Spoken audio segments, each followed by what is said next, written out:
vou trazer primeiro um panorama sistêmico, né, do ponto de vista, mais uma vez, para usar a analogia do tabuleiro global, né, geopolítico global, e depois a gente vai na verdade, abrindo mais. São, para usar o termo dos chineses, né, são espirais concêntricas infinitas. As coisas vão se interligando, se conectando e vão tomando proporções maiores. Né? Olha, eu vou trazer primeiro aqui o ponto de vista norte-americano para a gente colocar a Rússia no jogo.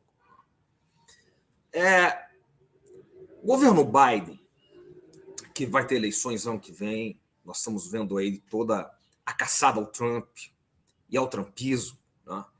É um governo que, essencialmente, digamos, o seu pecado original, é um governo cuja as mentes e os corações do seu Departamento de Estado, dos seus formuladores de política externa, dos seus policy makers, estou falando, claro, de Biden, Kamala até menos, que ela tem um papel muito coadjuvante nesse governo, ao contrário do que se esperava.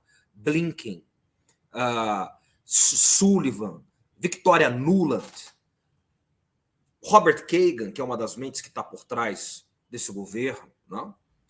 É um governo que oriunda do governo Obama-Biden. Obama, Biden, Hillary. Quando Hillary era secretária de Estado no primeiro governo Obama. Ela sai depois para se preparar para disputar as eleições que ela perderia mais tarde para Donald Trump.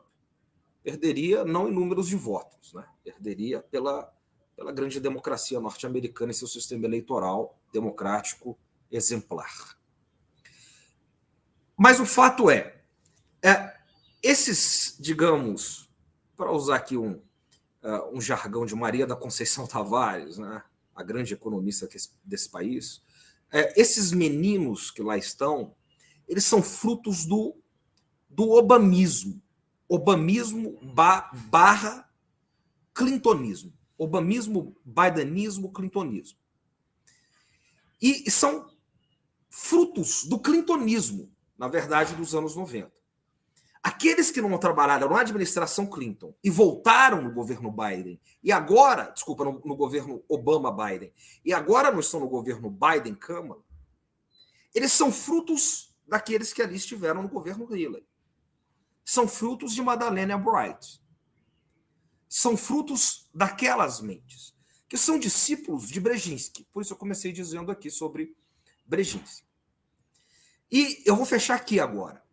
Qual é a grande questão? A questão é que nos anos 90, e é essa mente que essa gente que está lá hoje, né, no governo agora Biden, Kamala, Blinken, Sullivan, Nuland, é uma gente que, então, ela está imbuída do espírito dos anos 90, para usar um termo hegeliano. O espírito que move esse governo norte-americano atual, o espírito dos anos 90.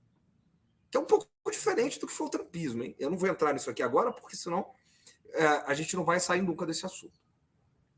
Mas estava no governo Obama, estava no governo Clinton, é o governo Clinton.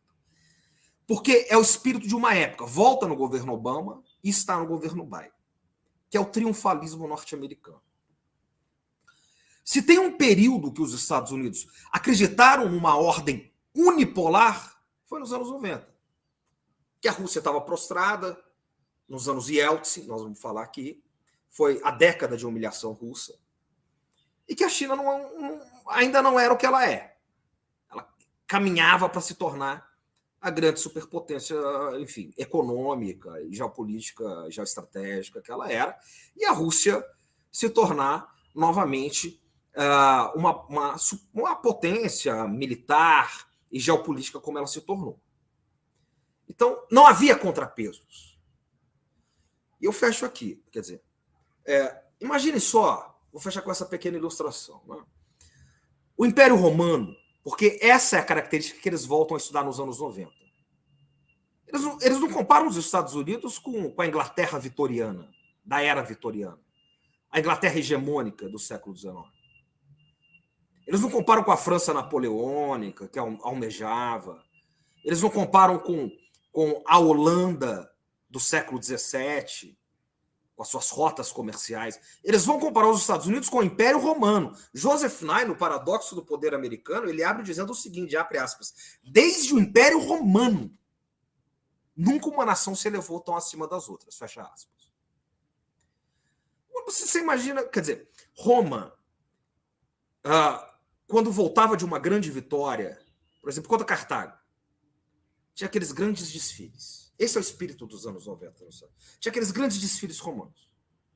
O André gosta muito desse período, fala sobre aqueles grandes desfiles, grandes, suntuosos, magnânimos. Chegava ali no seu zênite. E o imperador romano, com aquelas coroas, adornos, as pessoas jogando louros da vitória, aquilo parecia não ter fim. Mas vinha um servo imperial e puxava a túnica do imperador a cada meia hora e dizia: lembra-te, imperador, lembra-te, César, a glória é efêmera. A glória é efêmera. A glória é efêmera. E nos anos 90, o que as pessoas diziam, né, os conselheiros e os policymakers, os fazedores de políticas dos Estados Unidos, era: a hegemonia é infinita. O poder é expansivo. Então, essas mentes que aí estão, elas estão presas nos anos 90 e a ordem mudou.